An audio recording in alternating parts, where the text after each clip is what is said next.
अब सवाल ये आ जाता है, बड़ा सीधा सवाल, कि इन्होंने जब उत्पत्ति की बात की तो इन्होंने नाट्य शास्त्र की उत्पत्ति की बात नहीं कर दी, इन्होंने तो नाट्य वेद की बात कर दी। नाट्य वेद कथम उत्पन्न, ये नाट्य वेद कैसे हुआ? तो फिर सवाल उठेगा कि भाई ये नाट्य शास्त्र अलग है, नाट्य वेद अलग है, कि ये दो हैं? ये अगर ये दो हैं तो उत्पत्ति किसकी हुई? नाट्य वेद की हुई या नाट्य शास्त्र की हुई?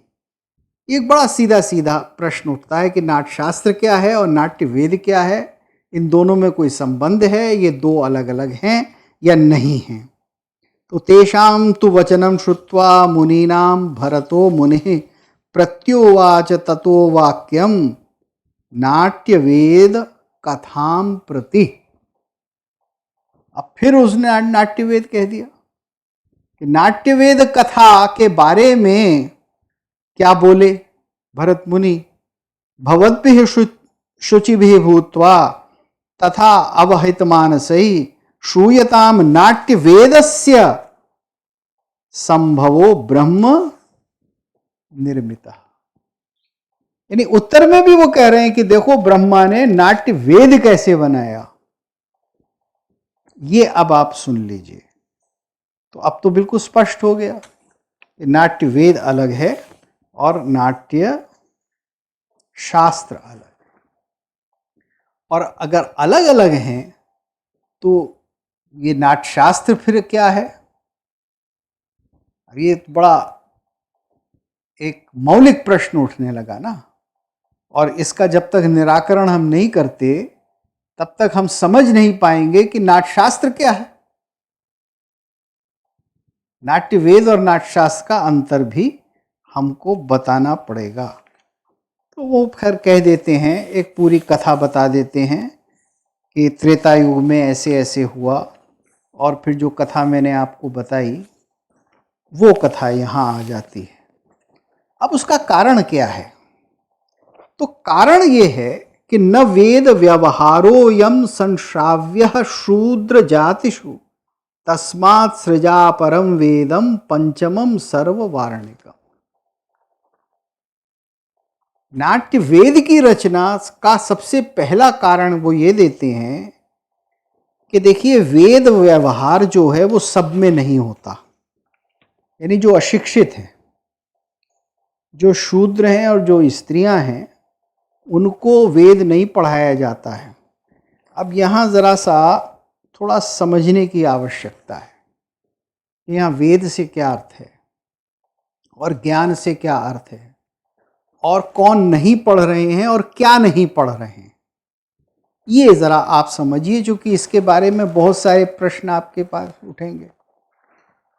अब आजकल जब दलित विमर्श चल रहा है तो ये सवाल बड़े जोर शोर से कहा जाएगा कि देखो ये तो पढ़ाया ही नहीं जाता था वेद, तो इसीलिए तो ऐसा हुआ।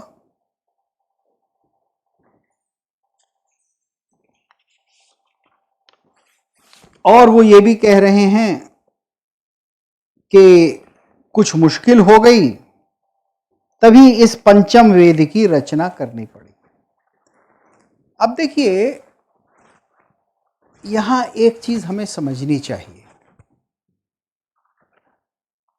समझने की बात यह है कि जब यहां ये कहा गया है कि वेद नहीं पढ़ाया जाता था, तो पहले आप ये समझ लीजिए कि वेद पढ़ना कितना कठिन था और वेद पढ़ने का अर्थ क्या होता। आजकल ये बहुत सुनने में आता है कि नहीं नहीं स्त्रियां भी वेद पढ़ती थी। देखो वो गार्गी थी और वो मैत्रेयी थी और वो इतनी सारी ऋषिकाएं थी, तो आप कैसे कह रहे हैं? और अगर वो थी तो भैया ये क्यों कह दिया गया कि स्त्रियों को और शूद्रों को वेद नहीं पढ़ाया जा रहा है? तो ये दोनों बातें में विरोधाभास हो गया ना। किसे माने सही? देखिए समझने की बात यह है कि सामान्य तौर पर वेद की शिक्षा बहुत कम लोगों को दी जाती थी। आज बहुत आसान है हमारे लिए कहना कि इसलिए बहुत कम लोगों को दी जाती थी कि इसमें जाति के प्रति एक वैमनस्य और भेद था। लेकिन मेरा मत तो बड़ा स्पष्ट है। आज न्यूक्लियर फिजिक्स की शिक्षा कितने लोगों को दी जा रही है?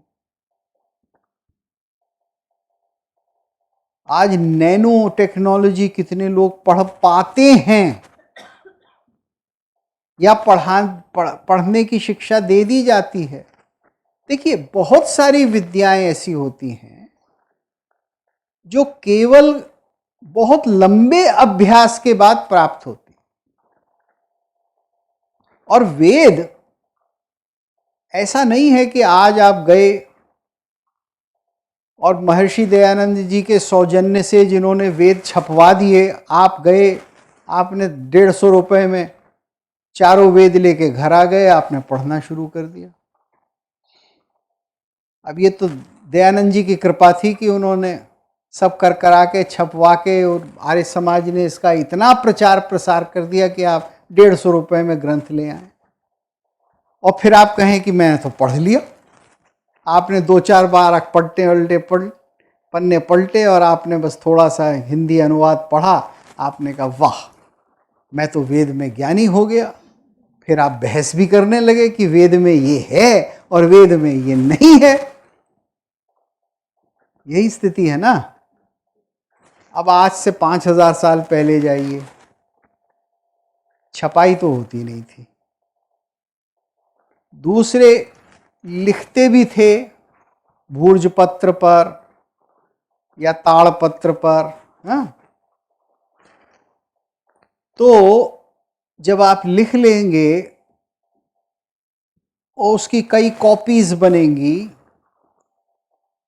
यानी जब उसका दोबारा दोबारा लेखन होगा तो उसमें बहुत सारी गलतियां आ जाएंगी।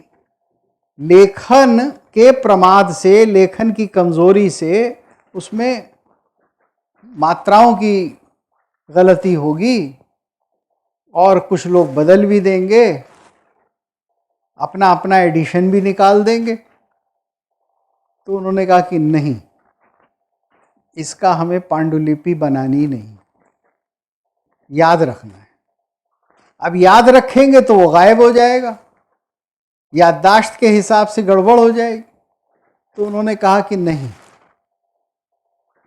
अब एक नई तरीका निकालते हैं कि ये एक भी मंत्र जो है उसका एक भी पद, उसका एक भी अक्षर न भूला जाए। तो उन्होंने एक तरीका निकाला कि एक मंत्र को 8 प्रकार से याद कर लो, सीधा पढ़ के, उल्टा पढ़ के, लटा पाठ, जटा पाठ, ये वो सब। इस तरह से आप उसको याद कर लो कि उसमें एक मात्रा का भी भेद ना हो। कहीं भी गलती हो तो दूसरा कह दे कि अरे ये इसमें रह गया। आज समय नहीं है आपको समझाने का कि ये कैसे होता था, लेकिन इसमें बहुत बड़ा इन्वेस्टमेंट था। आप 8 परंपराएं बना रहे हैं, एक ग्रंथ के लिए तो इतना हो सकता था, उन्होंने किया। तो जहां जिस ग्रंथ को इतना